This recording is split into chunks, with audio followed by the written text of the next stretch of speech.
윤석열 전 대통령이 오늘 새벽 다시 구속됐습니다. 지난 3월 구속됐다가 법원의 구속 취소 결정으로 풀려난 지 넉 달 만입니다. 서울구치소 취재기자 연결합니다. 김영훈 기자, 어젯밤 영장 심사가 마무리됐고 오늘 새벽에 영장이 발부됐죠? 네, 서울중앙지법 남세진 영장전담판사는 오늘 새벽 2시 7분 윤석열 전 대통령에 대한 구속영장을 발부했습니다.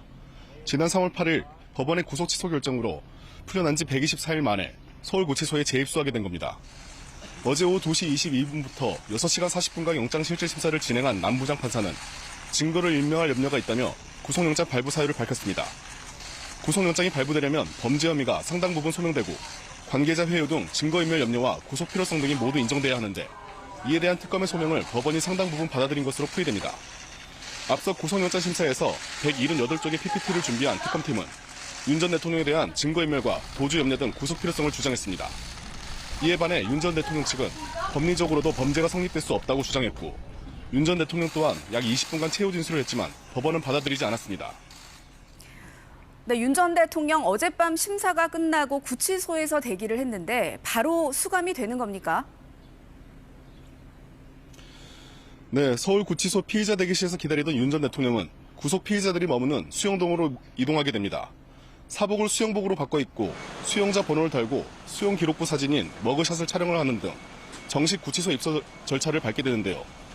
또한 지난 1월과 달리 전직 대통령 신분이 되면서 구속과 함께 경호 주체가 교정당국으로 넘어가 경호 외우도 받을 수 없게 됐습니다. 윤 전 대통령은 내란 재판 참석 등을 위해 이동할 때도 별도 경호 없이 교도관과 호송차를 타고 오갈 예정입니다.